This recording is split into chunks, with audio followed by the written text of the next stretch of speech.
Pernikahan pada pandangan pertama. Zachary dan Serenity. Bab 191.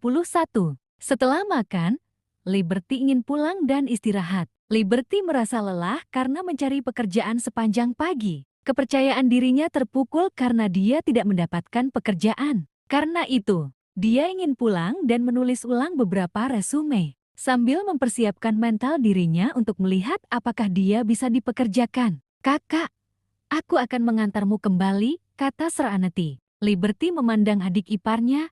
Zachary berkata tepat waktu. "Kalau begitu, aku akan kembali ke kantor, oke." "Berkendaralah dengan hati-hati," perintah Liberty. Setelah adik iparnya pergi, Liberty menggendong putranya yang masih tertidur dan masuk ke dalam mobil adiknya. "Jika Zachary tidak mendapat istirahat makan siang yang lama, kamu dapat mengirimnya kembali ke kantornya, sehingga dia tidak perlu mengemudi. Kalau tidak, dia tidak akan bisa beristirahat selama istirahatnya." "Baiklah," kata Serenity sambil menyalakan mobil. Dia tidak akan pernah pergi ke York Corporation lagi. Namun, Serenity tidak mengatakan ini dengan lantang agar kakaknya tidak menceramahinya. Serenity dapat mengetahui betapa Liberty menyukai Zachary sebagai saudara iparnya. Istirahat makan siang telah usai dan kembali ke kantor. Begitu dia keluar dari lift, sekretaris melihatnya dan berkata dengan hormat, "Tuan York, Tuan Bucam sedang menunggu Anda." Zachary mengangguk sambil berjalan menuju kantornya dengan langkah mantap. Pada saat yang sama, dia menginstruksikan sekretarisnya, "Tolong buatkan saya secangkir kopi tanpa gula atau susu." Dia menyukai kopi hitamnya. Sekretaris itu menjawab secara naluriah, "Tetapi Anda tidak minum kopi di sore hari." Zachary biasanya meminum secangkir kopi di pagi hari, yang bisa membuatnya tetap terjaga sepanjang hari. Jika dia minum secangkir lagi di sore hari, dia tidak akan bisa tidur di malam hari. Karenanya, Zachary tidak pernah minum kopi di sore hari. Zachary tidak menanggapi sekretaris itu, dan sekretaris itu tidak berani mengucapkan sepatah kata pun lagi. Setelah Zachary memasuki kantor, sekretaris segera membuatkan kopi untuk bosnya. Memasuki kantornya, Zachary melihat Jas sedang berdiri di dekat jendela, melihat keluar dengan teropong. Zachary memasang ekspresi dingin di wajahnya saat dia melangkah mendekat dan mengambil kembali teropongnya. "Jangan sentuh barang-barangku." Seseorang kedengarannya agak bersalah. Jas menggoda lebih lanjut, "Kau menaruhnya di atas meja. Jadi aku hanya melihatnya." Keduanya kembali ke meja dan duduk. Zachary menyingkirkan teropongnya. "Apakah istrimu datang pada siang hari, Jas? Apa kamu begitu luang sehingga kamu hanya tahu cara bergosip setiap hari?" Jas terkekeh. "Bekerja untukmu itu sangat membosankan. Sekarang, setelah kamu akhirnya mempunyai sesuatu yang menarik terjadi dalam hidupmu, aku hanya bisa bergosip. Miniatur pohonmu sedikit lebih besar dari yang ada di meja Kalem. Istrimu pasti ahli dalam membuat patung yang sangat hidup." Zachary berkata dengan hampa, "Bagaimana Kalem bisa dibandingkan denganku? Dia adalah suami Serenity sedangkan Kalem hanyalah sepupu ipar Serenity." Jas berkata, "Nanti aku minta sekretarisku untuk memesankannya untukku. Aku akan membeli yang lebih besar untuk ditaruh di mejaku. Mari kita lihat apakah aku benar-benar bisa menghasilkan banyak uang untuknya." Zachary meliriknya, "Sebaiknya kamu membeli semua kerajinan tangan di tokonya. Aku bekerja untukmu, dan kamu memberiku gaji. Tapi kamu ingin aku menghabiskan gajiku di toko istrimu? Itu berarti gajiku masuk ke dompet istrimu. Zachary, bisa-bisanya kamu lebih licik. Lain kali, aku akan menggali lubang besar dan menguburmu di dalamnya. Itu akan menunjukkan betapa lisiknya aku." Jas menyerah. Oke. Aku tidak akan mengolok-olokmu." "Apakah Remy sudah pergi?" Zachary bertanya tentang bisnis tadi. "Ya, dia pergi. Dia kembali ke Annie setelah menandatangani kontrak dan makan siang. Pengawalnya benar-benar tidak meninggalkan sisinya sama sekali." Bab 192. Zachary berkata enteng, "Pertahanan diri Remy sangat maksimal. Keluarga Johnson seperti keluargaku di Willspoon. Johnson adalah keluarga terkaya di Annenberg. Demi alasan keamanan, Remy tidak punya pilihan selain membawa lebih banyak pengawal kemanapun dia pergi. Bukannya kamu menyadari fakta ini?" Jadi kenapa kamu mengeluh sekarang?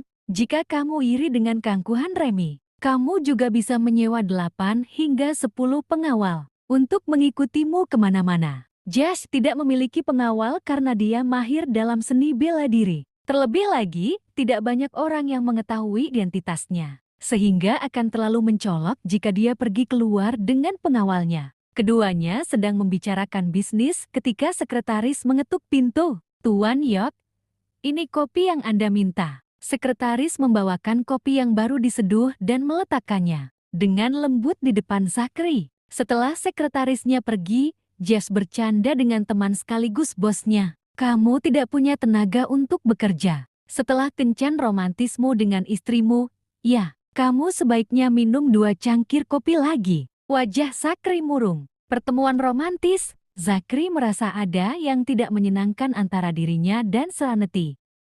Serenity datang menjemputnya untuk makan siang, tetapi dia tidak terlalu senang dengan hal itu. Meski Serenity tidak berkata apa-apa atau apalagi marah padanya, Zachary punya firasat bahwa dia tidak akan pernah datang menjemputnya lagi di kantornya. Ada apa dengan wajah datar itu? Apa kalian berdua bertengkar? Aku mengira istrimu bukan pemarah. Serenity sepertinya bukan orang yang tidak masuk akal. Zachary terdiam lama dan tidak memberitahu Josh alasannya. Josh bungkam, tapi dia usil. Zachary takut jika Josh tahu terlalu banyak, dia akan secara tidak sengaja membocorkan semuanya saat dia mabuk. Namun, Zachary ingin meminta nasihat Josh untuk meredakan kebuntuan yang tak terlihat antara dia dan Serenity. Jadi, Zachary berkata, saya pikir saya menyakiti perasaannya. Mata Josh berbinar. Dia bertanya berulang kali, bagaimana kamu menyakiti perasaannya? Ceritakan lebih banyak tentang hal itu.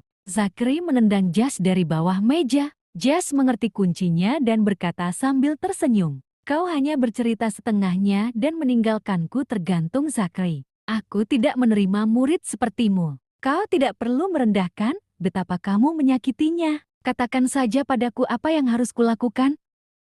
Beri dia hadiah istimewa. Metode yang paling jitu juga paling efektif. Yang harus Anda lakukan adalah melompatinya dan memberikannya dengan baik. Aku jamin dia tidak akan marah padamu. Setelah Jess menyelesaikan apa yang dia katakan, dia ditendang oleh Zachary lagi. Jess bangkit dan menyeret kursinya menjauh dari Zachary, sehingga Zachary tidak bisa menjangkaunya. Kalian suami istri setelah mendapat surat nikah. Semua pasangan menikah berhubungan seks. Apakah kalian berdua berpantang selamanya? Zachary mengerutkan kening. Dia bahkan tidak mengizinkan Serenity masuk ke kamarnya karena takut dia akan memanfaatkannya. Zachary juga tidak mau masuk ke kamar Serenity karena takut melihat sesuatu yang tidak seharusnya dilihatnya. Seperti malam pertama, tapi menurutku itu hal yang biasa. Bagaimanapun, nenekmu memaksamu untuk menikahinya. Anda bahkan mungkin akan segera bercerai. Jess mengenal Zachary dengan baik, jadi dia mengira Zachary dan Serenity hanyalah suami istri di atas kertas dan menjalani kehidupan yang sangat membosankan. Kamu menantikan perceraianku? Zachary bertanya dengan muram. Dia mengambil secangkir kopi dan meminumnya 2 teguk. Jess tersenyum dan berkata, mengapa saya menantikan perceraian Anda? Itu tidak ada gunanya bagi saya. Saya hanya tahu bahwa dengan temperamen Anda mungkin tidak berencana menghabiskan sisa hidup Anda bersama Serenity. Anda menikahinya demi nenekmu. Jika tidak, Anda tidak akan merahasiakan pernikahan Anda. Menyembunyikan pernikahanmu tidak adil bagi istrimu. Dia akan merasa dirugikan karenanya. Jika Anda tidak peduli perasaannya terluka, berarti Anda tidak berencana tinggal bersamanya seumur hidup. Dalam hal ini, sebenarnya lebih baik dia merahasiakan pernikahan Anda demi perlindungannya. Dengan begitu, dia tidak akan terpengaruh dan bisa menikah lagi setelah kalian berdua bercerai. Entah kenapa, Zachary merasa risih setelah mendengarkan analisa Josh, terutama saat Josh berbicara tentang kemungkinan pernikahan kedua Serenity. Bab 193. Duncan mengajak kita makan siang besok di tempat biasa kita. Orang itu selalu kembali ke tempat yang sama bersama kita setiap saat. Aku tahu makanan di Grace's Diner enak, tapi aku tidak akan repot-repot pergi kalau bukan karena Beans and Cream Nenek Me di sebelah. Setidaknya kita bisa nongkrong di kafe. Dulu kita sering pergi ke sana. Duncan adalah pria yang penuh nostalgia, Zachary menimpali. Sebelum menduduki posisinya saat ini di perusahaan, Zachary belum menjadi manajer dan masih dalam masa pelatihan. Meski begitu, ia juga enggan mengungkapkan identitasnya, sehingga ia sering makan di restoran biasa bersama teman-temannya. Beans and Cream adalah kafe terbesar dan termewah di Wilspoon. Toko pakaian dan restoran di dekatnya juga tidak terlalu mewah. Itu karena toko kelas bawah tidak akan bisa menerima aliran pelanggan yang datang dari Beans and Cream. Pelanggan Beans and Cream sebagian besar adalah pekerja profesional yang suka memanjakan diri mereka sendiri. Mereka sering mencoba restoran lain atau membeli pakaian di dekat Beans and Cream. Oleh karena itu, jalan merah yang ramai di sekitar Beans and Cream memiliki sejumlah toko, kelas menengah hingga kelas atas. Apakah kamu akan pergi? Tentu saja, karena itu adalah traktirannya. Zachary memiliki senyuman langka di wajahnya, yang menunjukkan betapa hebatnya persahabatannya dengan Jess dan Duncan. Salah satu alasan Zachary memutuskan bergabung dengan Duncan untuk makan siang adalah karena persahabatan mereka. Alasan lainnya adalah untuk menghindari bertemu Serenity di rumah, yang akan terasa terlalu canggung. Kalau begitu aku akan pergi juga. Akhirnya, dapat merasakan akhir pekan ketika saya bisa bersantai. Setelah makan siang, ayo bersantai di kafe nenekmu dan mengadakan barbeque di tepi pantai pada malam hari. Zachary menolak. Dia lebih suka bermain golf daripada pergi barbeque. Jess mengobrol lama sebelum pergi. Setelah Jess pergi, Zachary menelepon neneknya. Zach, apakah Serenity memberitahumu? Ya, Zachary berkata dengan suara rendah. Nenek, kamu sangat pelupa di usiamu, jadi izinkan aku mengingatkanmu lagi. Aku sudah memenuhi keinginanmu untuk menikahi Serenity, dan kamu berjanji tidak akan ikut campur dalam hubungan kita setelah pernikahan kita. Wanita tua itu terdiam. Dasar anak payah yang pemarah. Jika Nenek May tidak ikut campur, berapa lama dia harus menunggu untuk mendapatkan cicit? Nenek mendesah, dia sangat cemas. Zachary tidak peduli dengan reaksi neneknya dan menutup telepon setelah dia selesai berbicara. Ia mulai fokus pada tumpukan pekerjaannya setelah meminum setengah cangkir kopi. Tidak sampai larut malam, barulah Zachary menyelesaikan pekerjaannya dan pulang ke rumah. Sesampainya di rumah, waktu sudah lewat jam 1 pagi. Dan Serenity sudah tertidur. Rumah besar mereka sepi, tanpa ada tanda-tanda kehidupan seperti yang dikatakan Serenity. Serenity menginginkan seekor anjing peliharaan, tetapi Zachary sangat tidak menyukai hewan peliharaan. Dia sudah cukup baginya. Setelah duduk diam di aula beberapa saat, Zachary kembali ke kamarnya. Malam itu sunyi dan lancar. Keesokan harinya, Zachary bangun di pagi hari. Serenity sudah tidak ada lagi di rumah. Tapi dia dengan penuh pertimbangan membelikannya sarapan dan menaruhnya di meja makan, sehingga dia bisa melihatnya segera setelah dia keluar dari kamarnya. Zachary berjalan mendekat dan melihat sebuah catatan di atas meja. Dia mengambil catatan yang berbunyi, "Aku akan pergi ke rumah saudara perempuanku dan tidak akan kembali untuk makan siang. Kamu bisa membelinya sendiri."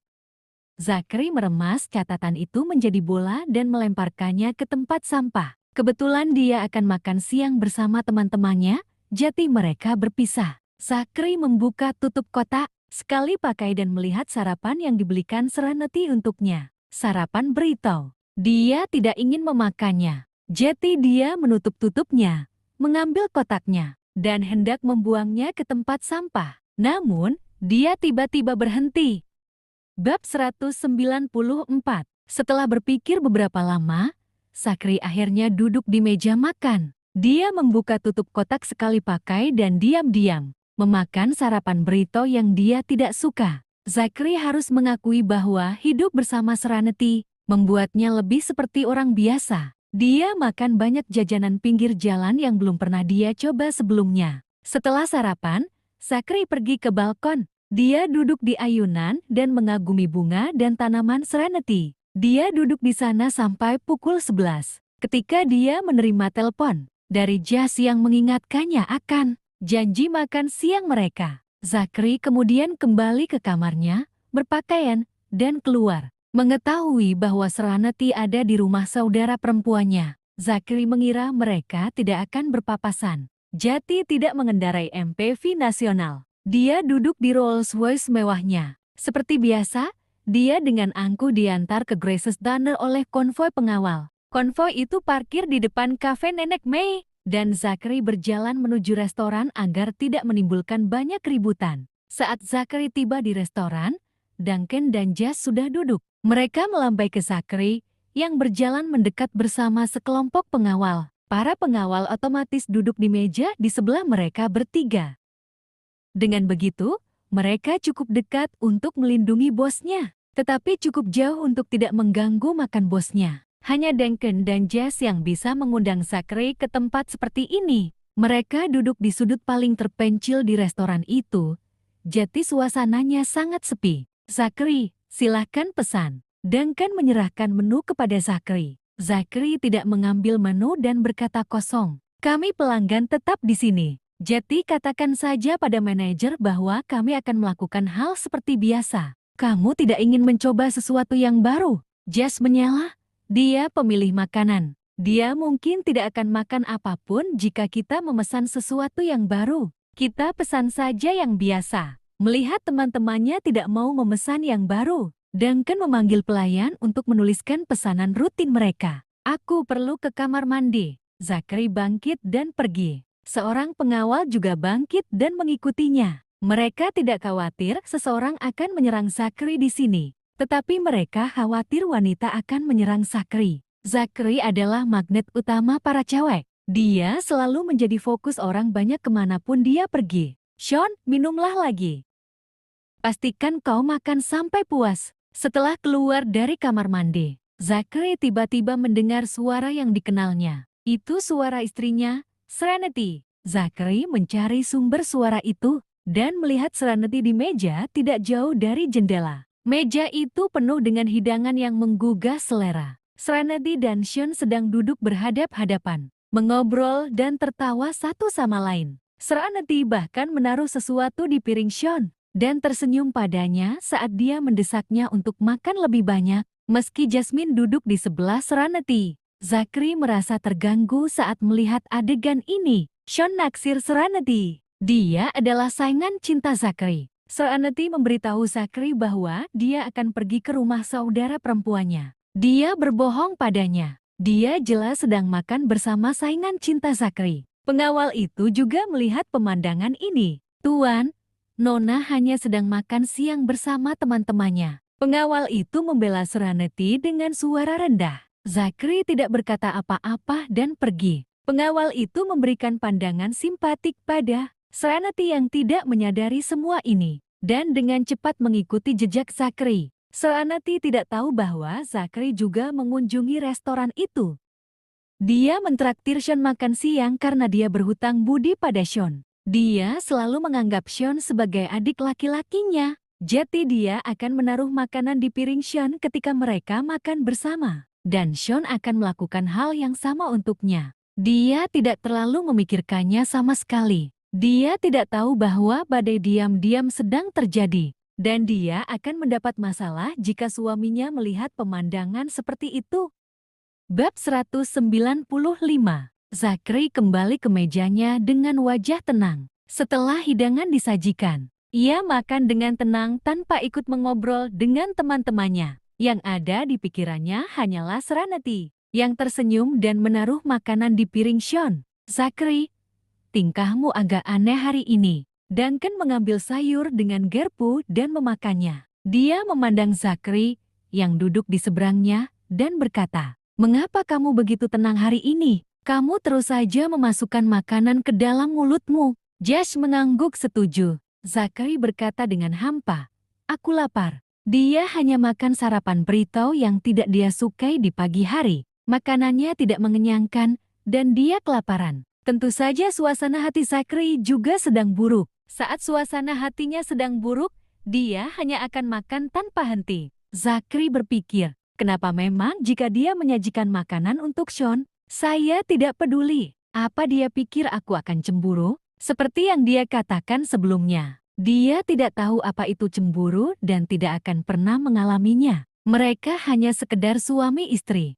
dan sudah menandatangani perjanjian bahwa mereka tidak akan mencampuri urusan pribadi masing-masing. Serenity perlu menemukan suami berikutnya sebelum mereka bercerai. Selama dia dan Sean tidak tinggal bersama, saat dia menikah dengan Zachary dan tidak selingkuh, Zachary akan menutup mata terhadap hal itu. Zachary diam-diam meyakinkan dirinya sendiri. Namun, gambaran Serenity dan Sean mengobrol dan tertawa terus muncul di benaknya. Duncan dan Jess tahu bahwa Zachary tidak tahan diomeli oleh neneknya dan akhirnya menikah dengan wanita yang menyelamatkan neneknya. Mendengar Zachary mengatakan bahwa ia lapar, Jess menggodanya. Bukankah kamu sudah menikah? Bagaimana mungkin kamu lapar? Bukankah istrimu sudah menyiapkan sarapan yang lezat untukmu? Ketika Jess bertemu Zachary di kantor dan menawarkan untuk membelikan sarapan untuk Zachary, Zachary selalu pamar kepada Josh, mengatakan bahwa ia sudah menikah. Jess bahkan mengulurkan tangan untuk menarik lengan baju Zachary. Kamu pria yang sudah menikah. Jadi kamu harus mengenakan pakaian yang dibelikan istrimu untukmu. Zachary tampak acuh tak acuh. Dia mengangkat tangannya untuk menepis tangan Jess dan berkata dengan dingin, "Dia dan aku hanyalah suami istri dalam nama. Kami sesekali akan berakting di depan nenek." Serenity sibuk berbicara dan tertawa bersama Sean dan menyajikan makanan untuknya. Dia tidak punya waktu untuk membuatkan sarapan untuk Zachary dan hanya membelikan sarapan burrito murah untuknya. Zachary awalnya tidak suka sarapan burrito, namun dia menganggap dia membelikannya. Jadi dia akan merasa uangnya terbuang percuma jika dia membuangnya. Jadi, dia memaksa dirinya untuk memakannya. Terlebih lagi, Serenity hanya membelikannya jas dan beberapa dasi terakhir kali. Dia tidak membelikannya pakaian kasual. Dia tidak mungkin memakai jas di rumah pada akhir pekan, bukan? Oh benar, Serenity hanya memberinya jaket jas sebagai tanda terima kasih karena telah membantunya menangani berita yang sedang tren di Twitter. Dia berterima kasih padanya, jadi pemberian itu hanyalah kompensasi. Cih, aktingmu sangat bagus sampai-sampai aku hampir percaya kalian berdua adalah pasangan teladan. Aku bahkan mempertimbangkan apakah akan menikah pada pandangan pertama. Josh tertawa dan berkata, "Duncan, kamu tidak tahu seberapa sering Zack memamerkan pernikahannya di kantor. Kupikir menjadi lajang itu bagus, tapi melihatnya terus-menerus memamerkan kehidupan pernikahannya yang bahagia. Aku hampir saja menikah." Duncan tersenyum dan berkata, "Kalau begitu, sebaiknya kamu cepat-cepat. Dengan kondisimu, banyak wanita yang akan langsung menyerangmu. Begitu kamu mengumumkan bahwa kamu sedang mencari istri." Duncan berbeda. Dia memiliki latar belakang keluarga yang baik sebagai putra keempat dari keluarga Louis. Namun, ia memiliki bekas luka yang menakutkan di wajahnya. Dia tidak punya pacar karena dia belum bertemu seseorang yang disukainya, dan wanita tidak menyukai wajahnya yang penuh bekas luka. Duncan adalah pria yang tinggi dan besar. Dengan bekas luka di wajahnya, kebanyakan orang mengira dia terlihat terlalu galak. Namun, dia tidak peduli. Dia memutuskan untuk mengikuti arus dalam hal cinta dan pernikahan. Berbeda dengan sahabat baiknya, Duncan tak mau dipaksa oleh neneknya untuk menikahi wanita yang tidak ia sukai. Terima kasih telah menonton. Jangan lupa like, komen, dan subscribe.